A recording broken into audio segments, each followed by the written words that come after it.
नमस्कार, आप देख रहे हैं सी न्यूज भारत और मैं हूं आपके साथ ज्योति अरोड़ा। खबर राजधानी लखनऊ के इको गार्डन से है, जहां आरक्षित वर्ग के शिक्षक अभ्यर्थियों के धरने में भीम आर्मी के प्रदेश संगठन सचिव अनिकेत धानुक ने पहुंचकर 6 सितंबर को होने वाले महाआंदोलन का जायजा लिया और शिक्षक अभ्यर्थियों का हौसला अफजाई की। इस दौरान उन्होंने उत्तर प्रदेश सरकार को ललकारा कि 5 सितंबर तक का वक्त है, 69,000 शिक्षक भर्ती में आरक्षित वर्ग के शिक्षक अभ्यर्थियों के अधिकार को लौटा दे। आइए देखते हैं हमारे सी न्यूज संवाददाता उमेश विश्वकर्मा की इस खास रिपोर्ट में कि भीम आर्मी प्रदेश संगठन सचिव अनिकेत धानुक ने क्या कुछ कहा। जैसा कि आज देख रहे हैं इको गार्डन में आरक्षित वर्ग के शिक्षक अभ्यर्थियों के धरने में भीम आर्मी के प्रदेश संगठन सचिव अनिकेत धानुक जी पहुंचे हैं। जी, क्या कहना चाहते हैं? देखिए, भीम आर्मी तो यहाँ पर लगातार पहुंच रही है, हम पहुंच रहे हैं, माननीय चंद्रशेखर आजाद भी यहाँ पर आए। तो ये लड़ाई कोई भीम आर्मी की तो है नहीं, ना ये लड़ाई सिर्फ इन भाइयों की है, ये लड़ाई पूरे देश की है, देश में रहने वालों की है और हमारे वजूद की है। और इस लड़ाई को हम जब तक लड़ेंगे जब तक हमारा अधिकार नहीं मिल जाता। और ये हमारे अधिकार हैं जो हमें सरकार छीन रही है। चोर तो वो है, हम तो अपना अधिकार मांग रहे हैं। एक तो चोरी कर रहे हैं, ऊपर से सीना चोरी कर रहे हैं। तो सरकार को गिराने के लिए और सरकार को बताने के लिए हम यहाँ पर खड़े हैं और जब तक खड़े रहेंगे जब तक ये हमारा अधिकार नहीं देती। जैसा कि भीम आर्मी चीफ चंद्रशेखर भाई बीच में यहाँ इन अभ्यर्थियों के साथ बैठे 3 दिन यहाँ धरने में शामिल रहे, इस पत्थर पे, तपते पत्थर पे रात बिताई, बारिश भी झेले। जी बिल्कुल। और सरकार को चेतावनी दे गए कि 5 तारीख तक इनके अधिकार को वापस कर दिया जाए, अन्यथा 6 तारीख को महाआंदोलन छेड़ दिया जाएगा, जिसका खामियाजा सरकार को भुगतना पड़ेगा। अब इस बात को लेकर क्या तैयारी हो रही है? देखिए, माननीय चंद्रशेखर जी के आदेश पर पूरी भीम आर्मी यहीं पर इन साथियों के साथ रुकते हैं। सभी इन साथियों से पूछ सकते हैं कि हम लोग भी यहीं पर ही हैं।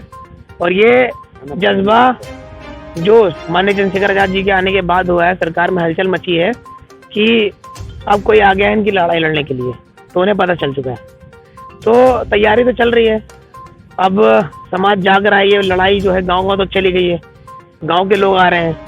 उत्तर प्रदेश और पूरे देश भर में जहाँ घर भी भीम आर्मी के लोग हैं और जो हमारी लड़ाई में शामिल होना चाहते हैं, वो 6 तारीख को आंदोलन में आ रहे हैं। जैसा कि 4 दिन बचा हुआ है, 5 तारीख तक का समय दिया गया है, तो 6 तारीख को क्या चंद्रशेखर जी यहाँ मौजूद रहेंगे? माननीय चंद्रशेखर आजाद भी मौजूद रहेंगे और पूरा जनसैलाब भी मौजूद रहेगा। अपने अधिकारों की लड़ाई के लिए वो कुछ भी करने के लिए तैयार है। क्या लगता है 5 तारीख के पहले सरकार जग जाएगी? ये तो सरकार से पूछिए जाकर के, बहरों को सुनाने के लिए तो धमाके की जरूरत है। 5 से पहले जाग गए तो अच्छी बात, वरना 6 को हम धमाका करेंगे। अभी जो है चेतावनी दिए हुए कई दिन बीत चुके हैं, लेकिन अभी तो जगी नहीं है। देखिए, उनको जागना नहीं आता, उनको सिर्फ महिलाओं पर लाठीचार्ज करना आता है। देखिए, हम आपको सच बता दें कि इस देश का दुर्भाग्य रहा है।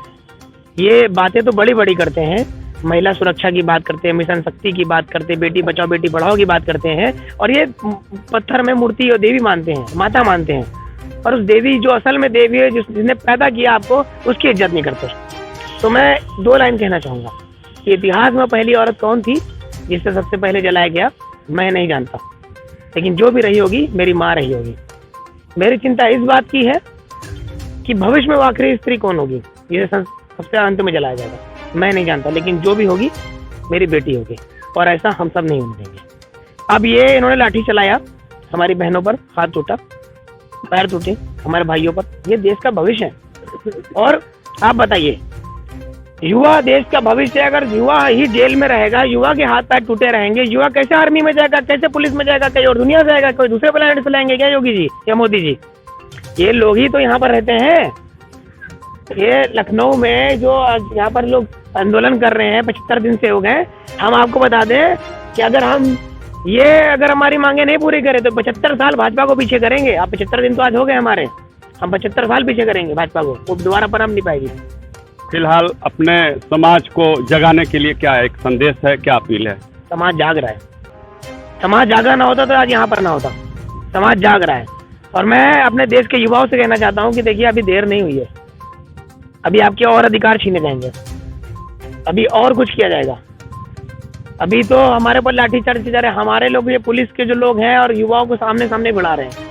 देखिए, किसी को इतना तानाशाह नहीं होना चाहिए क्योंकि वक्त सबका आता है। तो जब हमारा वक्त आएगा तो फिर ये भागे ना कहीं, फिर ये भी यहीं मौजूद रहें, फिर हम बताएंगे। अब 2022 का चुनाव नजदीक है, इस चुनाव में क्या रोल होगा भीम आर्मी का, आजाद समाज पार्टी का?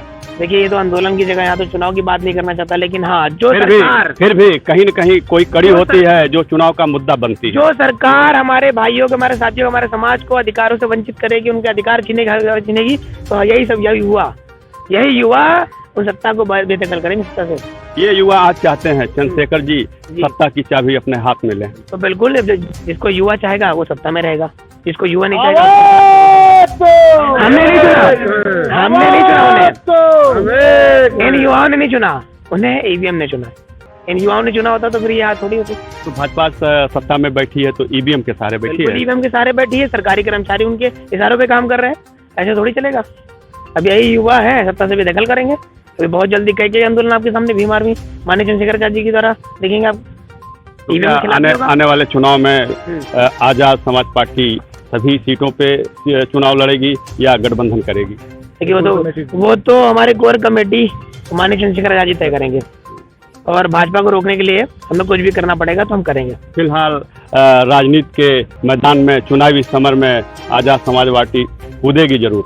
बिल्कुल कूदेंगे। बाबा साहब ने कहा था कि तुम्हें इस देश का शासक बनना है, और जो शासक होते हैं ना उनके बहन बेटियों के साथ उनके अधिकारों को कभी वंचित नहीं रखा जाता, उनसे कभी अत्याचार नहीं होता। बिल्कुल, सत्ता की चाबी जब तक अपने हाथ में नहीं होगी तब तक पिछड़ों और दलितों का भला नहीं हो सकता है। बिल्कुल नहीं हो सकता, भला कैसे होगा? हजारों सालों से जो हमारे ऊपर अत्याचार होता आ रहा है, और अभी भी देख लीजिए संविधान लागू होने के बाद भी हमारे ऊपर कितना अत्याचार ये कर रहे हैं। बाबा साहब अम्बेडकर ने तो सब संविधान पूरा लागू कहाँ किया? बाबा साहब ने कहा था संविधान जब तक अच्छा रहेगा तब तक उससे लागू करने वाले अच्छे होंगे, अगर चलाने वाला नहीं अच्छा तो संविधान भी नहीं अच्छा हो सकता। लेकिन हमें इस संविधान को बचाना है, क्योंकि पूरी दुनिया मानती है हमारा देश का जो संविधान है सबसे अच्छा है। और आप तो जानते ही कि अभी तो टांगे तोड़ दी जा रही हैं पत्रकारों की। जौनपुर में देखा ही आपने कि भाजपा के लोगों सवाल करने पर पत्रकारों की टांगे तोड़ दी जा रही। तो मैं चाहता हूं कि आपके माध्यम से आप जैसे अच्छे पत्रकार जो हैं और भी जो लोग हैं वो जल्दी सुधर जाएं, ताकि अब तो लोकतंत्र के चौथे स्तंभ को भी तोड़ना चाह रहे हैं, मार रहे हैं, पीट रहे हैं, कूट रहे हैं। तो जब लोकतंत्र का चौथा स्तंभ ही नहीं असलियत दिखाएगा तो कौन दिखाएगा? ये थे अनिकेत धानुक जी, ये भी भीम आर्मी चीफ चंद्रशेखर आजाद की तरह तेज तर्रार हैं और उनके मुहिम में रात दिन एक किए हुए हैं। आज शिक्षक अभ्यर्थियों के धरना स्थल पर इनके धरने में अपने साथियों के बीच ये पहुंचे हैं, और शायद आज 6 सितंबर को जो महाआंदोलन होने वाला है उसकी समीक्षा रूपरेखा तैयार कर रहे हैं। सी न्यूज़ से उमेश विश्वकर्मा। खास खबर में फिलहाल के लिए इतना ही। देश और दुनिया की तमाम बड़ी खबरों के लिए आप देखते रहिए सी न्यूज़ भारत।